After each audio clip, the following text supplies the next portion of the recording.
Ada satu wilayah di China sangat mirip dengan Malaysia. Ada tumbuhan tropika, tulisan guna bahasa Melayu, kuih lapis dan persembahan tarian, iaitu Hainan, pulau tropika di selatan China.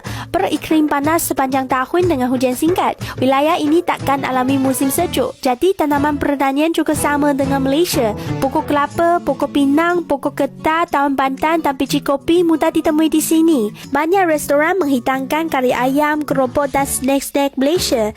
Penduduk tempatan juga suka lepak dengan makan kuih-muih Melayu dan kopi. Program televisyen yang mengajar cara memasak kari ayam ditayangkan dalam restoran. Mereka juga menumpuk rempah dengan lesung batu. Pasar malam di sini juga sangat meriah, menawarkan barang-barang bercirikan Melayu seperti batik, kebaya dan baju kurung. Di kedai kecil tepi jalan, kita boleh menemui congkat dan berbagai cenderamata budaya peranakan. Misalnya fridge magnet, crank box dan buku nota budaya Berbanyonya. Hainan juga mempunyai pantai dan pemandangan laut yang sangat mempesona. Jadi, kalau datang ke sini, selain nikmati pemandangan yang sangat indah, korang boleh juga rasai campuran unik budaya China dan Malaysia di sini. Ramai di antara kita tidak tahu bahawa jauh di dalam wilayah China terdapat sebuah kampung misteri yang dikatakan mempunyai sejarah hubungan dengan bangsa Melayu. Sebuah komuniti terpencil yang dipercayai masih menyimpan sisa budaya dan warisan. Nenek moyang Melayu, walaupun telah beratus-ratus tahun terpisah dari Nusantara, mereka bukan terkenal, tidak muncul di televisyen dan sangat sedikit orang luar yang pernah menjejakkan kaki ke sana. Tetapi cerita tentang kewujudan mereka sudah mula mencetuskan tanda tanya di seluruh dunia. Bagaimana sebuah kampung berunsur Melayu boleh berada jauh di tengah-tengah China? Siapa sebenarnya mereka? Dari mana asal-usul mereka? Dan apakah masih wujud bahasa, adat atau tradisi Melayu yang mereka simpan dengan penuh rahsia? Hari ini kita akan bongkar kisah yang hampir dilupakan sejarah. Kisah yang membuat kita sedar bahawa bangsa Melayu pernah merentas lautan lebih jauh daripada yang kita bayangkan. Bersedia kerana selepas ini anda mungkin tidak lagi melihat sejarah Melayu dengan cara yang sama. Teruskan menonton video ini. Boleh tak cakap bahasa Melayu? Boleh, tentu boleh. Ya, boleh. Ya, boleh. Boleh bercakap sedikit? Sila memperkenalkan diri. Nama saya ialah Kalisha. Saya datang dari BFSU, jurusan Bahasa Melayu, tahun 3. Nama saya Inara, saya berasal dari China dan belajar di Beijing Foreign Studies University. Nama saya Ryan dari China dan saya berasal dari Beijing. Nama saya Hazel, saya dari Hokkien, China. Saya sudah belajar bahasa Melayu selama 7 bulan. Kenapa belajar bahasa Melayu? Negara ASEAN terutamanya Malaysia mempunyai hubungan yang erat dengan kampung halaman saya dan saya rasa sangat erat dan karib. Kerana pada tahun sebelum saya dan keluarga saya pernah pergi ke Malaysia untuk melancong. Dan pada masa ini, saya rasa Malaysia sangat indah dan makanan-makanan Malaysia sangat enak. Kerana Malaysia adalah negara yang aman dan kalau saya pergi ke situ pada masa hadapan, saya tidak akan menghadapi berbahaya. Kampung halaman saya terletak dekat dengan negara Malaysia dan saya juga cintai budaya Malaysia. Jadi saya memilih bahasa Melayu sebagai jurusan saya. Apa makanan sedap yang awak paling suka? Saya rasa cendol memang cendol. Selain itu saya rasa kuih lapis. Sama lah. Ya. Saya paling suka roti tisu Malaysia kerana ini sangat tinggi dan saya sangat kagum pertama lihatnya. Saya suka makan pedas. Memang nasi lemak kerana nasi lemak merasai sedikit manis dan saya suka makan makanan yang manis. Saya juga cinta makan durian. Korang tahu tak, terdapat satu bandar di China mempunyai banyak elemen Malaysia. Contohnya kaki lima, kuih-muih Melayu, rumah tradisional Melayu, bahkan kedai baju kebaya. Bandar ini adalah Chenzhou di Provinsi Fujian Selatan China. Ia merupakan antara tempat yang cukup terkenal dalam kalangan masyarakat China. Ramai antara penduduk bandar ini pernah tinggal di negara-negara Asia Tenggara seperti Malaysia, Indonesia, Filipina dan lain-lain. Mereka memilih tinggal di bandar Chenzhou setelah pulang ke China. Sebab itulah Chenzhou mempunyai kebudayaan yang berbagai yang menggabungkan budaya masyarakat tempatan dengan budaya yang dibawa dari Asia Tenggara. Hai, Assalamualaikum semua. Saya bersama dengan Puan Yanti yang merupakan pendidik dari Malaysia yang kini mengajar anak-anak tanah besar ni belajar bahasa Melayu. Ya, betul. Jadi apa cabarannya? Kan tugas yang mudah pada permulaan memang sangat mencabar kerana mereka kosong. Dari kosong? Ilmu pengetahuan kosong, tidak tahu 1, 2, 3. So dari situlah kita mengajar daripada yang paling asas hinggalah mereka ke tahun akhir, hingga ke tahun 3. Bagi mereka ni apa yang susah? Nak sebut R ke? Nak ada sebut macam kata imbuhan ke dan sebagainya?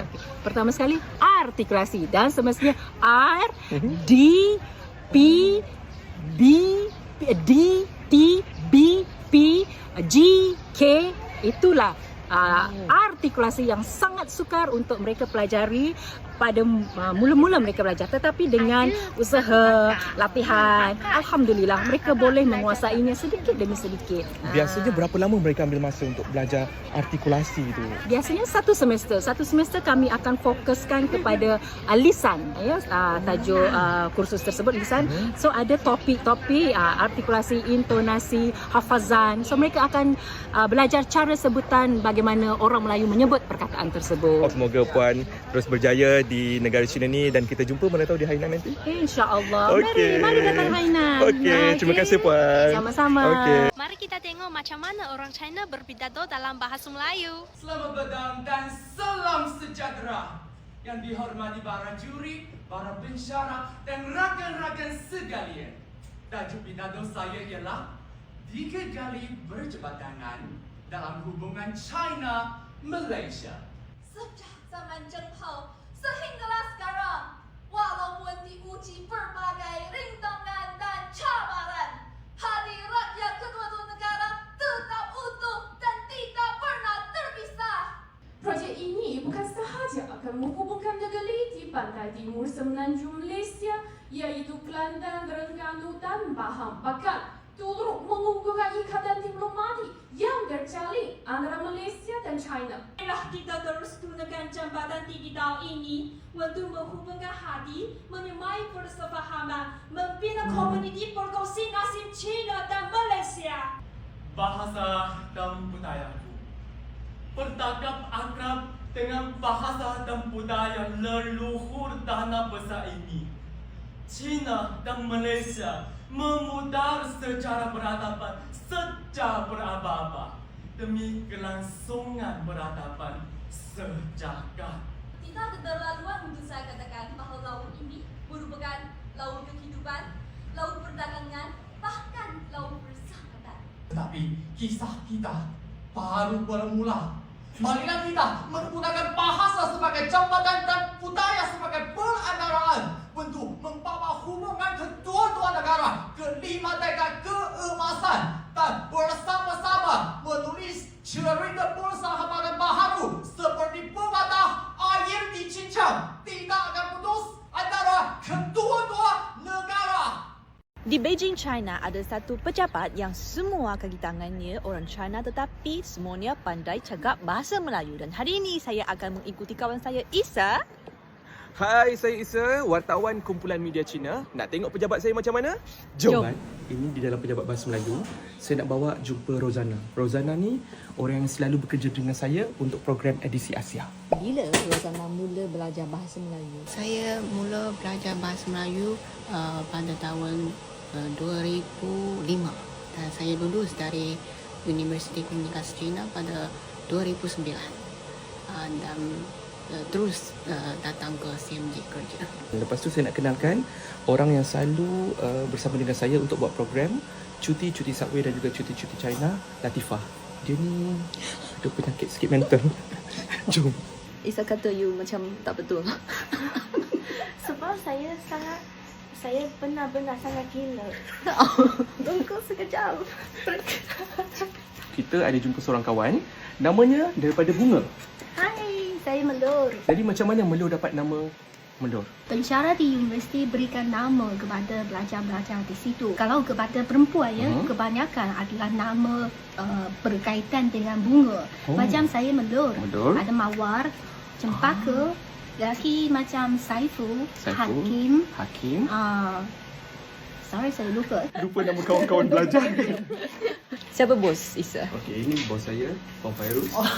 Halo. Macam mana komen bos terhadap Isa?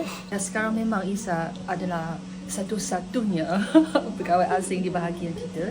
Tapi saya amat gembira melihat Isa bukan sahaja menjadi host yang sangat bagus tetapi juga membantu host kita macam Husna dan Latifah mencapai banyak kemajuan dan program kita ada banyak kualitinya ditingkatkan.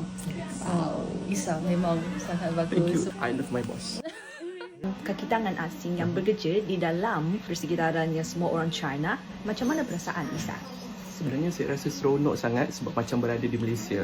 Sebab saya fikir kalau saya datang ke China, saya akan bekerja dengan orang-orang yang bercakap bahasa China, bahasa Mandarin. Tapi bila saya masuk sahaja ke dalam pejabat ni, semuanya boleh bercakap bahasa Melayu. Jadi kerja saya menjadi lebih seronok. Terima kasih. Bye. Bye.